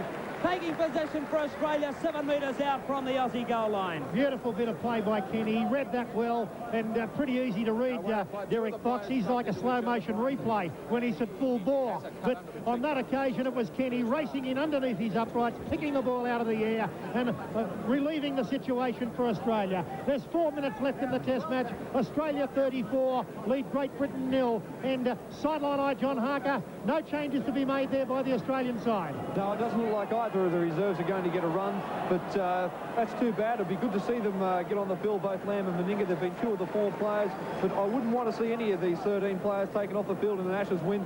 Peter Sterling, for mine, I agree with you, the man of the match. He's had a great game, but only just ahead, as you said, of Lewis and Cleal. Both of them have been just too good. The crowd today at Elland Road, 30,808. 30,808 to watch this second rugby league test between Australia and Great Britain. Australia have retained the Ashes. They haven't lost a test match since the second one at Odsal Stadium in 1978 in that side, captained by Bobby Fulton. But Australia have won yet another test series against Great Britain, and this side charging towards being the second rugby league side to go through a tour of Great Britain and France undefeated. They're a fine football side. Gary Jack in possession after a kick from Fox over the top. Jack caught back there. Oh! Schofield will score! Schofield has gone over. Consolation for the Great Britain side. I'm not too sure whether he actually grounded it, but let's give it to him. 34-4 the score, and Great Britain have scored a belated try only 3 minutes from full time, and a mistake by Michael O'Connor, and Gary Schofield's gone in for a presentation try really to Great Britain. Sideline eye John Harker. Yes, it was a consolation try, as you said, but I mean, let's face it, Jimmy Jack, the look of horror on his face when he realised he'd thrown such a bad pass. It's unfortunate their line has been crossed, and the pass was awful. Jimmy Jack put his head down, and O'Connor had no chance. He just simply towed it through, and for mine, looking on that replay, Gary Schofield may not have got the ball down cleanly, but as we said, we'll give them the try, and it's just unfortunate they've scored, but this side is just far, far too good.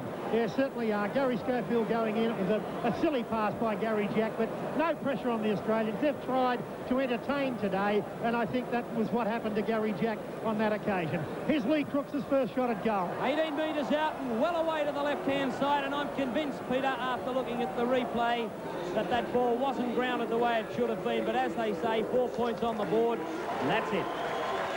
Okay, so we've got 2 replacements coming on for Australia. Lamb and Meninga, Pete. Lamb and Meninga on. Brian Needling off for Australia. Donny Ferner, the coach, congratulates him. And the Australians using their 2 reserves for the final few moments to let them soak up the atmosphere here today at Elland Road in this Ashes win.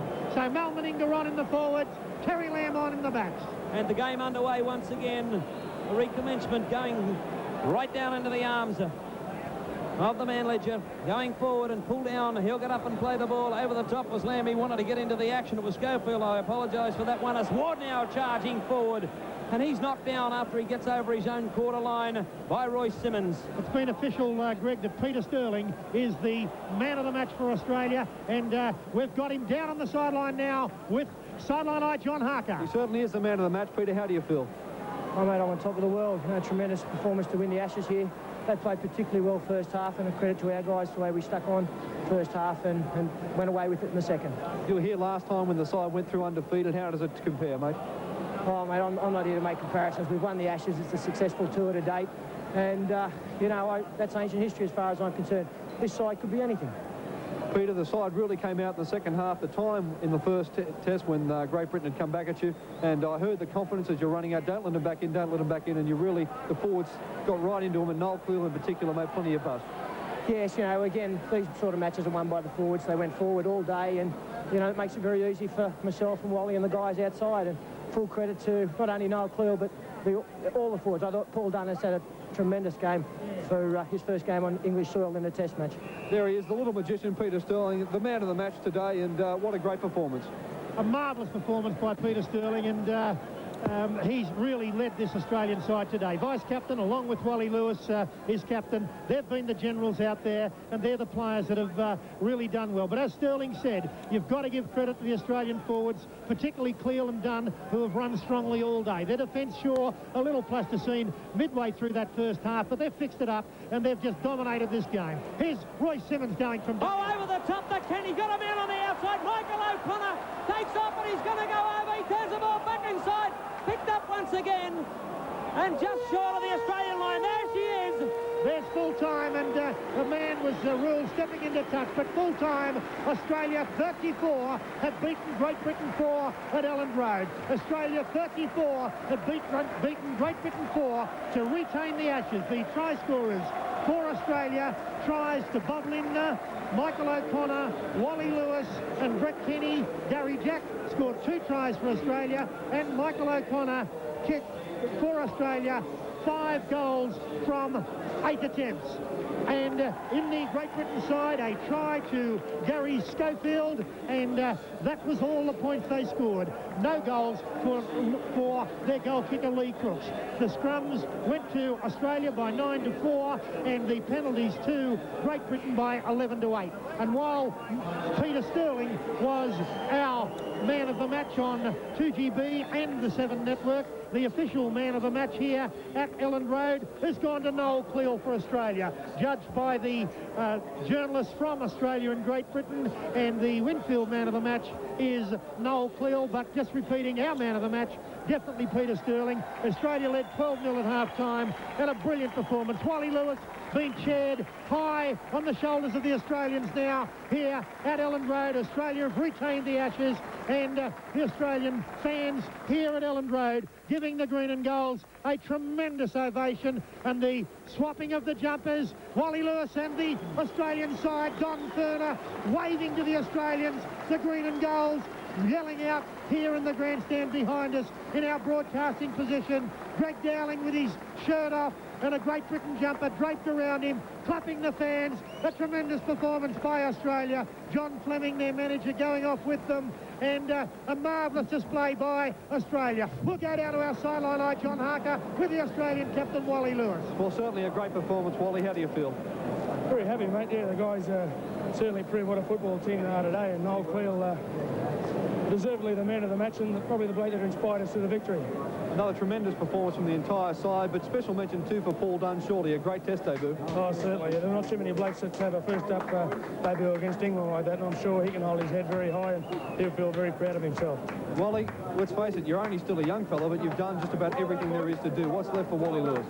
Learn how to kick the line, I think, mate. I still got to learn how to do that, and I think still we'll be between me and him, we'll be doing plenty of line kicking practice over the next week.